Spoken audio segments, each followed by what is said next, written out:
سا آگے آگے تشریف لائیے۔ اعوذ باللہ من الشیطان الرجیم، بسم اللہ الرحمن الرحیم۔ سامعین کرام و معزز ساتھیو، بزرگان دین و برادران اسلام، الحمدللہ ثم الحمدللہ، اللہ تبارک و تعالیٰ کی خاص عطا کردہ توفیق پاک سے درس تفسیر قرآن کا یہ سلسلہ جاری و ساری ہے۔ اس سلسلے کی آج جو ہے وہ 38ویں جو ہے وہ نشست ہے۔ کل جو ہماری بات کا آغاز جو شروع ہوا تھا وہ یہ تھا کہ ایاک نعبد و ایاک نستعین، کہ جب بندہ اللہ تبارک و تعالیٰ کی بارگاہ میں اپنی بندگی کا اظہار کرے تو کچھ اس طرح سے کہے کہ اے میرے پروردگار، ہم خاص تیری ہی عبادت کرتے ہیں، وَإِيَّاكَ نَسْتَعِينُ، اور خاص تجھ سے ہی مدد طلب کرتے ہیں۔ تو لہذا حقیقی طور پر جو مددگار ہے وہ صرف اور صرف اللہ ہی ہے، اللہ کے علاوہ اور کوئی مددگار نہیں ہو سکتا۔ تو ہم بزرگان دین کی طرف جو مدد کرنے کی نسبت کرتے ہیں یا پھر انبیاء کی طرف جو مدد کرنے کی نسبت کرتے ہیں تو اس سے مراد کیا ہے؟ تو یاد رکھیں، چاہے کسی نبی سے مدد طلب کی جائے یا کسی ولی سے، اللہ کے کسی ولی سے مدد طلب کی جائے، حقیقتاً وہ ولی اور نبی جو ہے وہ اگر ہمارا یہ عقیدہ ہو کہ اللہ کی مرضی اور اللہ کی مدد کے بغیر مدد کر سکتا ہے تو یہ شرک ہے، اور اگر ہمارا یہ عقیدہ ہو کہ اللہ تبارک و تعالیٰ کے یہ مقرب بندے ہیں، اللہ تعالیٰ نے انہیں اختیار دے رکھے ہیں، یہ اللہ تعالیٰ کے پسندیدہ بندے ہیں، تو اس وجہ سے ہم لوگ انہیں وسیلہ مان کر جو ہے وہ ہم ان سے جو ہے وہ مدد طلب کرتے ہیں یا پھر ان کے وسیلے سے مدد طلب کرتے ہیں۔ تو وسیلہ تلاش کرنا کیسا ہے، اس کے متعلق ایک قرآن مجید فرقان حمید کے آیت مبارکہ ملاحظہ فرمائیے۔ اللہ تبارک و تعالی نے ارشاد فرمایا، یا ایھا الذین آمنوا اتقوا اللہ وابتغوا الیہ الوسیلہ، کیا اے ایمان والو تم اللہ سے ڈرو۔ اچھا، پہلے ڈرنے کا بھی حکم ارشاد فرما رہا ہے پروردگار، اور پھر فرما رہا ہے وابتغوا الیہ الوسیلہ، اور تم اللہ کی طرف جو ہے وہ وسیلے کو تلاش کرو۔ تو اس کا مطلب کیا ہوا؟ وسیلے کو تلاش کرنے کی تعلیم جو ہے وہ خود ہمیں قرآن مجید فرقان حمید میں ملتی ہے۔ وسیلے کا ثبوت ہمیں قرآن پاک سے باقاعدہ طور پر ملتا ہے۔ ایک حدیث مبارکہ سنن ابن ماجہ کی روایت ہے، ایک نابینا صحابی بارگاہ رسالت میں آقا کریم علیہ الصلوۃ والسلام کی خدمت اقدس میں حاضر ہوئے اور عرض کی کہ آپ دعا فرمائیے یا دعا کے طالب ہوئے، تو آپ علیہ الصلوۃ والسلام نے انہیں کچھ اس طرح سے دعا کرنے کا ارشاد فرمایا کہ تم اس طرح سے دعا کرو۔ کس طرح؟ کہ اے اللہ میں تجھ سے سوال کرتا ہوں اور تیری طرف نبی رحمت یعنی حضرت محمد صلی اللہ علیہ وآلہ وسلم کے ساتھ متوجہ ہوتا ہوں، اور اے محمد صلی اللہ علیہ وآلہ وسلم، میں نے آپ صلی اللہ علیہ وآلہ وسلم کے وسیلے سے اپنے رب سے اپنی طرف اپنی حاجت میں توجہ کی ہے تاکہ میری حاجت پوری کر دی جائے۔ تو اللہ کے حبیب صلی اللہ علیہ وآلہ وسلم نے اسے پسند فرمایا، اور اس کی تعلیم بھی اللہ کے حبیب صلی اللہ علیہ وآلہ وسلم نے جو ہے وہ ارشاد فرمائی۔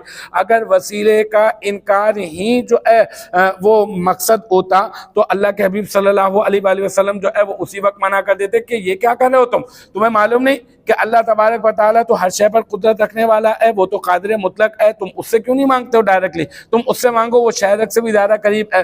بالکل شہرک سے زیادہ قریب ہے، اس کا کوئی انکار ہمیں بالکل بھی قطعاً ہے ہی نہیں نا، ہو ہی نہیں سکتا کہ وہ شہرک سے زیادہ قریب ہے، وہ بندوں کی پکار کو سنتا ہے، وہ بندوں کی فریاد کو سنتا ہے۔ یہ تمام باتیں اپنی جگہ پر، لیکن یہ کہ کیا وسیلے کے ساتھ دعا مانگی جا سکتی ہے یا نہیں مانگی جا سکتی؟ تو بالکل وسیلے کے ساتھ دعا مانگی جا سکتی ہے۔ اچھا، ایک اہم بات میں آپ کو بتاؤں، یہاں پر اسی یہ جو یا ایھا الذین آمنوا اتقوا اللہ وابتغوا الیہ الوسیلہ ہے نا، کیا فرمایا اللہ تعالیٰ نے؟ فرمایا وسیلے کو تلاش کرو، وسیلے کو تلاش کرو۔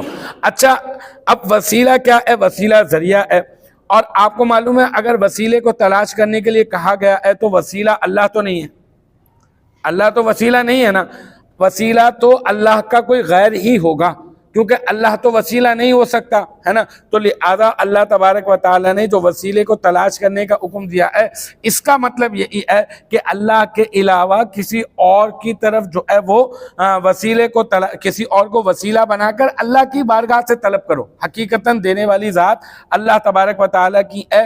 اگر کسی نے ذرہ برابر بھی اگر یہ دل میں گمان پیدا کر لیا کہ کوئی بھی جو ہے وہ شخص، جیسے مثال کے طور پہ ایک عالم ہے، عالم علم دیتا ہے نا، عالم جو ہے وہ سکھاتا ہے، تعلیم دیتا ہے، اور اللہ تبارک و تعالیٰ بھی عالم ہے۔ لیکن اللہ تبارک و تعالیٰ جو عالم ہے، اللہ تعالیٰ نے ان تمام عالموں کو علم عطا فرمایا ہے، اور اللہ تبارک و تعالیٰ کا جو علم ہے وہ اس عالم کے علم کی طرح تھوڑی ہے، وہ تو اللہ تبارک و تعالیٰ کا علم تو سب سے بڑھ کر ہے، لیکن اللہ بھی علم سکھا رہا ہے اور ایک عالم بھی علم سکھا رہا ہے۔ لیکن عالم جو ہے اس کا علم جو ہے وہ بذات نہیں ہے، اس کا علم جو ہے وہ ذاتی علم نہیں ہے، بلکہ اس کا علم جو ہے وہ عطائی علم ہے، اللہ تعالیٰ نے عطا فرمایا ہے۔ تو اگر کوئی کسی عالم کا علم یا کسی ولی کی مدد یا کسی وسیلے کو بالکل ایسا ہی مان لے کہ اللہ تعالیٰ وہ بذات ہے، تو ایسی صورت میں یہ شرک ہوگا، اور یہ شرک کرنا جو ہے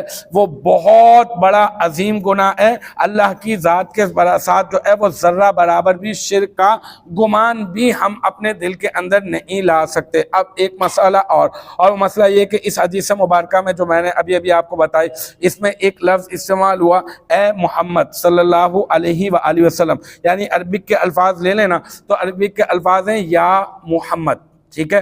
تو یا محمد صلی اللہ علیہ وآلہ وسلم ایسا کہہ کر کیا اللہ کے حبیب صلی اللہ علیہ وآلہ وسلم کو پکارنا جائز ہے یا نہیں؟ یا محمد، ویسے تو یا رسول اللہ کہہ دیں، یا نبی اللہ کہہ دیں، یا حبیب اللہ کہہ دیں، آپ یہ تو کہہ سکتے ہیں، لیکن اللہ کے حبیب صلی اللہ علیہ وآلہ وسلم کا اسم ذاتی لے کر، یعنی محمد یہ والا نام، صلی اللہ علیہ وآلہ وسلم یہ والا نام لے کر پکارنا کیسا ہے؟ تو علماء کرام نے اس کو بڑے غور سے سنیے گا کہ علماء کرام نے اس طرح سے پکارنا، اس طرح سے ندا کرنے کو حرام قرار دیا ہے، کہ کوئی بھی اس طرح سے نہیں پکار سکتا یا محمد، یا نبی اللہ کہہ سکتا ہے، یا اللہ کہہ سکتا ہے۔ کیونکہ علماء کرام نے ارشاد فرمایا، مفسرین نے ارشاد فرمایا کہ اللہ تبارک و تعالیٰ کو خود یہ پسند نہیں کہ وہ اپنے حبیب صلی اللہ علیہ وآلہ وسلم کا نام جو ہے وہ ان کے نام سے جو ہے وہ پکارا جائے، ان کے نام کے ساتھ۔ تو وہ خود کبھی طٰہٰ ارشاد فرماتا ہے، کبھی مزمل ارشاد فرماتا ہے، کبھی مدثر جو ہے وہ ارشاد فرماتا ہے۔ تو اس طرح سے ہمارے لیے بھی راہ ادب یہی ہے کہ ہم جو ہے وہ نہ کہیں۔ اچھا، پھر جو حدیث مبارکہ میں اس طرح کے الفاظ آئے ہیں، ان حدیث مبارکہ کو پڑھیں تو پھر کیا حکم ہے؟ تو یاد رکھیں، ان حدیث مبارکہ کو پڑھنے میں آپ اس بات کا خیال رکھ لیں کہ آپ اس جگہ پر جہاں پہ یا محمد کا لفظ ہے نا، آپ اس جگہ پر یا نبی اللہ، یا رسول اللہ، یا پھر یا حبیب اللہ جو ہے وہ استعمال کرنا شروع کر دیں۔ ایک اور آیت مبارکہ وسیلے کے حوالے سے میں آپ کو بتا دوں تاکہ مزید آپ کا ذہن جو ہے وہ کلیئر ہو جائے۔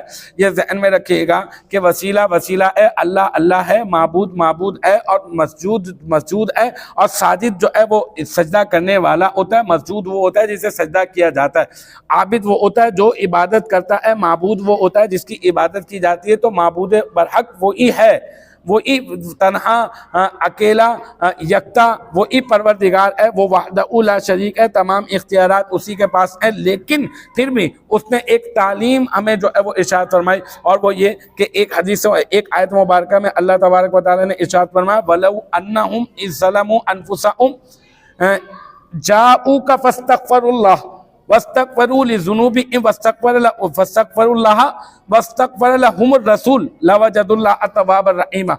اگر تم سے گناہ ہو جائے، اگر وہ لوگ اپنی جانوں پہ ظلم کر بیٹھیں، تو انہیں چاہیے کیا کہ وہ رسالت میں آپ صلی اللہ علیہ وآلہ وسلم کی خدمت میں آ جائیں۔ گناہ کیا انہوں نے تو وہ آقا کریم علیہ السلام کی خدمت اقدس میں آنے کی کیا وجہ؟ فرمایا کہ وہ اللہ تعالیٰ سے استغفار کریں، اور پھر اللہ کے حبیب صلی اللہ علیہ وآلہ وسلم ان کے لیے استغفار کریں گے تو وہ اللہ کو بہت زیادہ توبہ قبول کرنے والا پائیں گے، بہت زیادہ توبہ قبول کرنے والا پائیں گے۔ تو لہٰذا یہاں پر بھی اللہ کے حبیب صلی اللہ علیہ وآلہ وسلم کے پاس آنے کا حکم ارشاد فرمایا گیا۔ اس کا ہرگز یہ مطلب نہیں ہے کہ اللہ تعالیٰ معاف فرمانے پر قادر نہیں، اللہ تعالیٰ تو معاف فرمانے پر قادر ہے۔ انشاءاللہ تعالیٰ مزید یہاں سے گفتگو کا سلسلہ آگے لے کر چلیں گے۔ وآخر دعوانا ان الحمدللہ رب العالمین۔